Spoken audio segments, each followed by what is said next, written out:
The movie starts with an old man and a young woman in a hotel room, and we learn that the man, Ed, is an astrophysics professor, and the woman, Amy, is his student, even though there is a big age difference between them.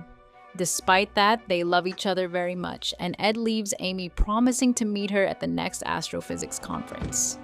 Later, we see Amy's life where she works as a stunt woman for movies and TV shows, which is risky, but she enjoys it and does not want to leave. A flashback shows Ed teaching Amy astrophysics over a call, and she slowly falls in love with his way of talking and explaining things.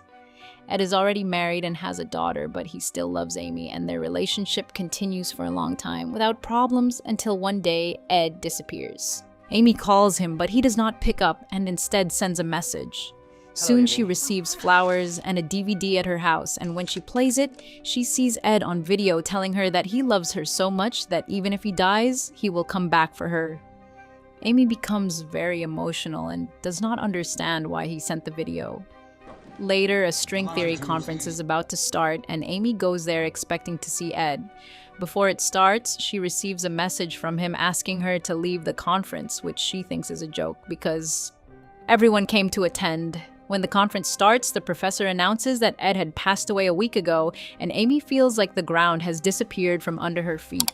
She calls him again, and then gets a message supposedly from Ed telling her to go to his house or that he is out of town.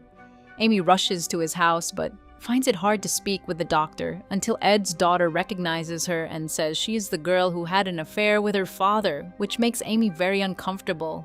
Then Amy learns more about Ed through his lawyer, who gives her an envelope saying it was prepared before Ed died and meant for her. Inside, Amy finds videos and letters that Ed recorded before his death. She realizes he had planned everything for her and left messages so she could understand his love even after he was gone. Amy feels emotional and confused, but also touched because Ed's love and presence are still guiding her. The story continues with Amy learning why Ed never told her about his illness. He had been suffering for a long time and knew he was going to die. He did not want to hurt Amy by telling her, so he decided to leave alone and explained everything through messages and recordings he had made before. He said that the messages would keep coming until she remembered him fully and moved on with her life, and when she sent her name to the number he gave, the messages would stop. Ed knew that Amy loved him deeply and that his death could completely break her, so he created this system to guide her even after he was gone. He even made videos to help her pass her studies and move forward. Amy listened to all of Ed's messages, but it did not affect her at first, and she started feeling depressed and unsafe while working with dangerous stunts. Still, the messages made her feel like Ed was not really gone. One day, Amy goes to the hotel where Ed had been, and she receives a letter and a parcel. The letter had Ed's message, and the parcel had his shirt. She slept wearing it, and slowly started feeling better, and life seemed a little brighter. Then, another message tells her to go to a house that someone gifts her as a surprise. Amy goes, and a man takes her to a river nearby, telling her that Ed loved spending quiet time alone. Finally, she reaches the house which Ed had arranged for her. On Ed's birthday, she finds a laptop with a DVD. She plays it and hears Ed saying that it is his birthday, and he gives her the laptop and tells her to celebrate. He also says he wants her to move forward in life, and when she feels ready, she should send her name 11 times to the number he gave.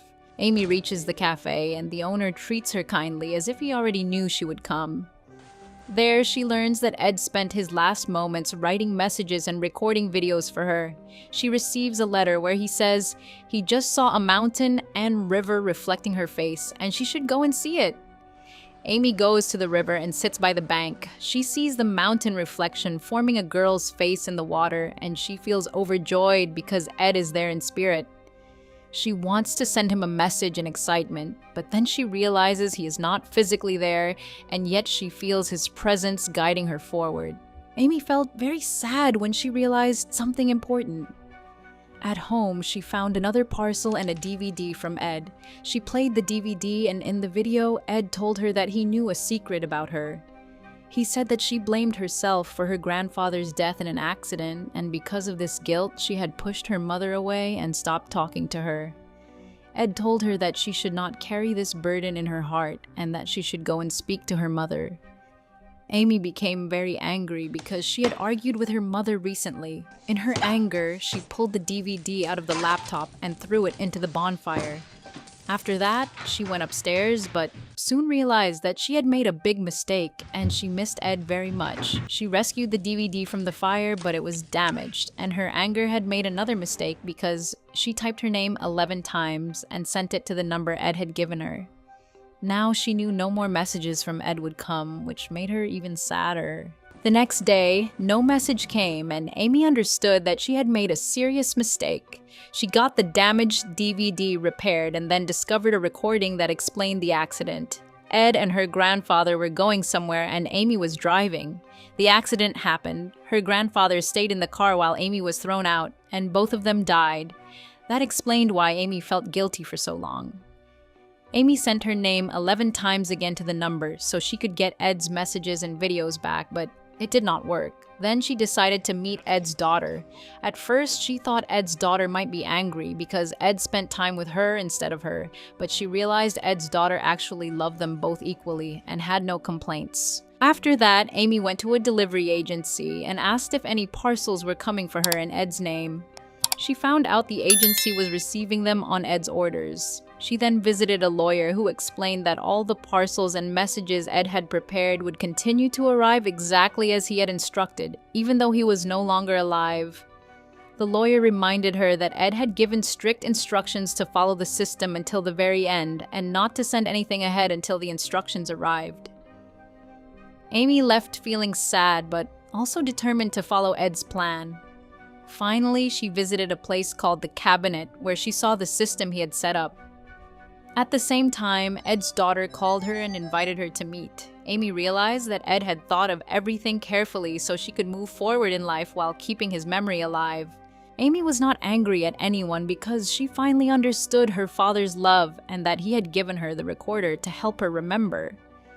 Then she met a friend who told her that keeping Ed alive like this was not entirely right and that he could not fully support Ed's actions. After this, Amy returned to Ed's house in Paris, hoping to find some latest messages, or perhaps his diary, but there was nothing. Instead, a man gave her a small box that had fallen from Ed's hands long ago. Inside, Amy found some memory cards, and when she explored them, she discovered many videos that Ed had recorded for her. These videos had been re-recorded because of some mistakes, and she saw that Ed was very weak in his last days and could not remember small things, yet he was still making these videos. Watching this made Amy cry, and she realized that she must follow Ed's wishes and move forward in her life. Then, Amy met her mother after many years and began working on her stand again, which gave her happiness. One day, when she returned home, she found a burglary had occurred, which made her worried, but she also found Ed's diary. On a black page, written with pencil, it instructed her to type Ed's name 10 times and send it to the number to get all the messages back. And after doing this, the messages began arriving again. Amy was very happy and replied to every video from Ed explaining what she learned. Later, her mother gave her a letter from Ed which told her to focus on her studies. Amy completed the syllabus and passed with the highest grade, feeling proud. Ed's daughter and his son came to meet her, which made her even happier. Then Amy received a message from Ed promising a gift for her HD achievement, and when she visited, she discovered Ed had left her his house in Italy and a videotape. In the video, Ed did not show his face, but spoke to Amy, said his final goodbyes, and gave her advice for life. After this, there were no more videos left, and Amy became very emotional. She returned to her city and started her statue show again. Even though some things went wrong, she felt happy because she remembered Ed's support. Outside, she met the person who had been helping her with all the letters and videos and realized he was the one Ed had chosen for her dreams. Amy felt ready to start her life with hope and love, following everything Ed had wanted for her, and that is how her journey continued.